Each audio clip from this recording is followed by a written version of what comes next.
I just don't think as a quarterback you go and you punch the clock. I did my job. You know, I threw for 40 touchdowns. Why are we not winning? Yeah. Like, what are you doing in the offseason to help your defense? What are you doing to push the personnel department to get people doing the right thing? Are you involved in game planning? I mean, I used to do game plans. Sure. I used to walk in there and say, these are the things we're doing. Okay, I used to do my own walkthroughs. I used to, all right, guys, I don't give a if the coaches want to come. We're doing our walkthrough. Right. We're going to come up with our own signals. We're going to come up with our own, because this is what I need to be on the field to be successful. The GOAT just demonstrating why he is the GOAT. Stephen A., what do you make of Brady's comments right there? He's the GOAT. I mean, he's the dude that, he's the standard. A standard that most people, you know, would reach. I had somebody talk to me, and years, you know, a few months ago, actually, they were saying this about Michael Jordan compared to everybody else. I won't mention any names. Some people are chasing ghosts they will never catch. And that's what people think about when they think about Tom Brady. And for those who need to be reminded as to why that is, let me give it to you. First of all, he played 23 NFL seasons. How many people do that? He's a 15-time Pro Bowler. Has an NFL record 35 postseason wins. 18 more than any other quarterback in NFL history. NFL record 10 Super Bowl starts. NFL record 7 Super Bowl championships. NFL record 5-time Super Bowl MVP, a 3-time league MVP, most career completions, most career touchdown passes, most career passing yards. That is who was speaking. When that person speaks and tells you the ingredients that he utilized to facilitate his success, you shut the hell up and you take notes if you want to learn how to win, period. Swagoo? Yeah, I mean, listen, Tom Brady is explaining what a lot of people have a hard time understanding, which is the objective of the exercise being winning and competing for championships. That's all that matters. It's not about the fantasy football stats as far as how he judges greatness. It's about being able to put your team in position to be able to ascend, to be able to be in the championship rounds, and ultimately hold up a Lombardi. And so when we start evaluating the quarterbacks that are out there in today's game, when we start talking about who is the elite, who is the best of the best, how do we rank them? Let's be sure not to lose sight of the ultimate goal, which is championships. And so when we have the conversation about the best in the game and we talk about the slide or the regression that we're potentially seeing from the Kansas City Chiefs and Patrick Mahomes, whether or not he's the best quarterback, best player on the face of the planet, let's keep in mind Tom Brady's words. Even though Patrick Mahomes has gone back-to-back years without throwing 30 touchdowns, this is a guy that's accounted for over 25 wins in the regular season. He's accounted for 25 wins in the regular season, 6 playoff wins in 7 playoff games. All right? That's what he was able to do. So while we start talking about the individual statistics, individual productivity, what matters most is, do you put your team in position to win football games? And that's the standard that we should judge all quarterbacks by. Yeah, listen, but the caveat is it's difficult, and everybody not willing to do it, right? And I think what Brady was talking about is something that's uncharacteristic of the human, period, right? You think about him, you think about MJ, you think about Bron, you think about Nick Saban, longevity over time, and never getting satisfied with thinking you're good enough. It's something that's synonymous with these type of dudes that we talk about. And to your point, CC, Mahomes is trending in that direction. But when you hear Tom Brady say that, what it should tell every young quarterback, what it should tell people is, if you do it, it gives you a chance. The beautiful thing about sports, you ain't never guaranteed to win nothing, no matter how much work you put in. There is never a guarantee. And the beautiful thing about pro sports is, for the majority, most guys are working their ass off to try to win it. But dudes like this, they become different because they never stop. It's every single day. Tom Brady played 23 years in the NFL because Tom Brady probably thought every year he could win a Super Bowl. He probably thought every year he could be the best quarterback because of the type of work and the type of attention to detail that he was putting in that people are not willing to do every single day. I'm going to be honest with y'all. Stephen A. might not remember this conversation, but he told me when I first started doing First Take, I will never forget this, pulled me in the office, and he told me, he said, listen, there's two things in this business you got to understand. You got to show up and you got to know what the hell you're doing. I will never, that has carried me since I started working with him on First Take. And I've had sound and phenomenal advice from everybody. But the one thing that is synonymous, and Stephen A., I put you in that category in television, bro. You are one of the greatest television personalities to ever grace the screen. I don't care what people say in this day and age, whatever. I know that. But I know when you pulled me in the room and told me that day, that it was consistent because, and you know why? And CC knows that we're built like this as football players. You can't tell me something that I ain't watching you do. That is just not going to happen. You can't lead me. You can't tell me how to practice. You can't tell me how to prepare if you're not doing that. And I think Tom Brady was able to do that because he got the most out of his teammates based on the work that he was doing for himself as an individual. And you are able to sit there and we on this TV say, you are the GOAT. It's because your work, it absolutely permeated every arena that you were in and everybody else raised their level. And Tampa, honestly, was the best example of that. Well, Stephen A's advice certainly served you well, Swagoo, because look at you now. And Stephen A, obviously, you're one of the best in the business.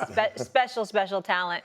Canty, I want to come to you on this, though, because Tom Brady was I don't like him like that. I just had to wax poetic because it was true. I really don't like you like that. Yeah, let me get back to Tom Brady, though, guys, because, Canty, when he was speaking, he was so passionate. I felt like he was speaking directly to someone. Yeah, who do you think that was? Yeah, it felt like he was taking a shot at Joe Burrow, whether it was intentional or unintentional, right? We have these conversations about who the elite quarterbacks are and all of the metrics that go into judging what high-level quarterback play is. And Tom Brady, the sentiment of what he was saying echoes what I've been talking about over the past 2 years, which is if you are such a great quarterback, if you are so elite, knowing how the quarterback's performance has an outsized influence on your team's success, why have you gone back-to-back seasons being outside looking into the playoffs? That's the conversation that we had. And the compare and contrast with a guy like Jalen Hurts, who was coming off of his second Super Bowl appearance in 3 seasons, a guy that has been in the playoffs every single year of his pro career. While he doesn't have the conventional quarterback stats that would suggest he's elite at the position, we have to acknowledge that he does as good a job as any quarterback in the league at being able to control the complexion of the game, understanding what's necessary in order for his team to have success, and being willing to sacrifice in any way that he needs to, whether it comes to his play style, whether it comes to his individual stats, in order for his team to go where he wants them to go. So I think that's the interesting part about what you're hearing from Tom Brady and how we judge or how we frame high-level quarterback play.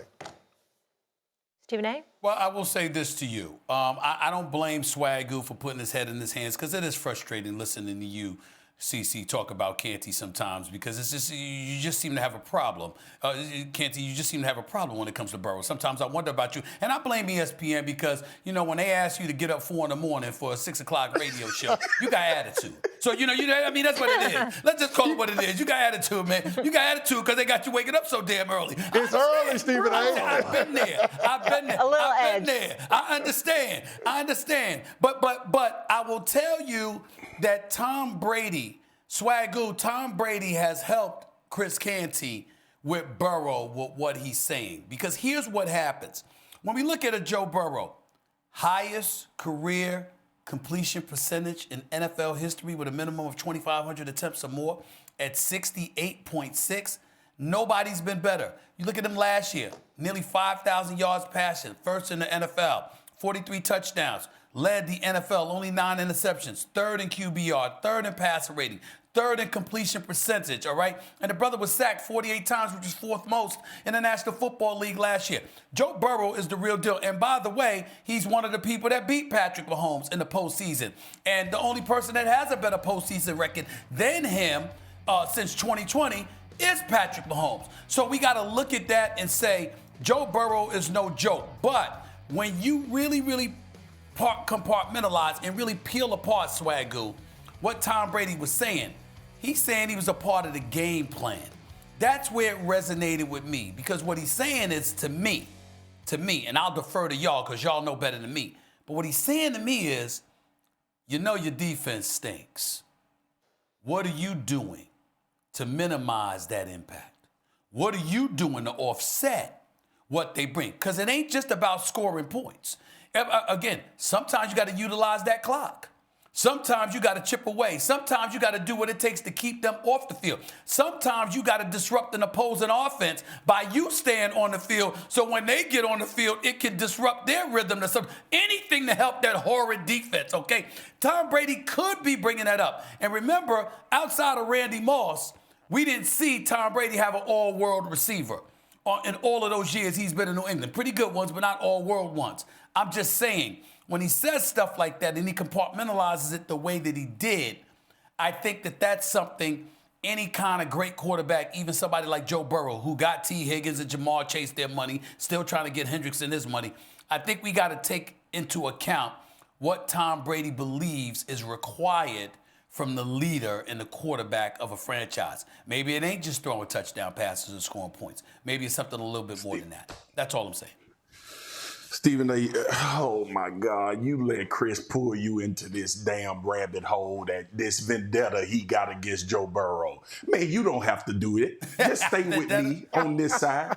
You know what Joe Burrow's answer to that terrible ass defense was? Scoring damn near 30 points a game. Why can't we look at it as he trying to help his defense out in that regard? All right, the man went in the offseason and said, we need to get Jamar Chase and T. Higgins signed for this football team. Why do you think he said that? Do you think he said that to play ball control? Or do you think he said that because he think we need to score 40 damn points in order for our team to win games? That is taking control. Here's the thing that really gets me frustrated with Chris when it comes to Joe Burrow. On one hand, we ask quarterbacks to play winning level football, which nobody can argue that Joe Burrow does that. And on the other hand, we want to ask him to do something else. I don't know what the hell you want him to do, Chris. We've had this conversation. The man has played in Cincinnati and brought them to a level of relevancy where me and you go fight on first take, and I'm going to try to bring Stephen A. back over to my side about how Joe Burrow is having to operate. And might I add, let me just add this, and this is in no way to diminish what Tom Brady said. Tom Brady had Bill Belichick as a head coach. Tom Brady had full autonomy within that organization with him and Robert Kraft's relationship in order to do what they needed to do to have success. Do you know Tom Brady's defense had a bunch of Hall of Famers on it when he was in New England? People always miss the fact. Tom Brady greatness is Tom Brady greatness. The 1 year that Joe Burrow had a good defense, they went to the damn Super Bowl. And you know what he did? He did the same thing he's doing right now, scoring a bunch of points, throwing a bunch of touchdowns, and leading the league sometimes in offense. And you keep saying that this man ain't good enough and he ain't done enough. Well, he beat Pat Mahomes, who you just went on this eloquent soliloquy about all the success and he chasing the GOAT. He gave him another opportunity to win against Mahomes in the playoffs, and they had a damn late hit out of bounds, which Cincinnati probably would have won the game. He's a sack away from probably throwing a touchdown to Jamar Chase to win the Super Bowl Marcus. against the Rams. Canty, we can't go to break without letting you report quickly about his football. Spears, go ahead and give him the hypothetical banner, man. It's okay. Give him the hypothetical banner. Why even play the games? Give him the hypothetical banner. He threw for 5,000 yards and 40 touchdowns. Give him the hypothetical banner. All I'm going to say is Canty. All I'm going to say is this. Joe Burrow is a great quarterback. Nobody can deny that. But we've seen great quarterbacks in Cincinnati before play at an MVP level and take their teams to the Super Bowl. And when it comes to the question of whether or not we're confident that this team is going to have an opportunity to replicate that type of success, Canty. I can't believe that. We're not talking about this Canty, team. I'm rolling with Swagoo. Swagoo, I'm with you. Swagoo, I'm with you. I'm with you, Swagoo. I'm with you. Canty, I'm rolling with Swagoo on this. Hey, drink some I'm rolling water. with Swagoo.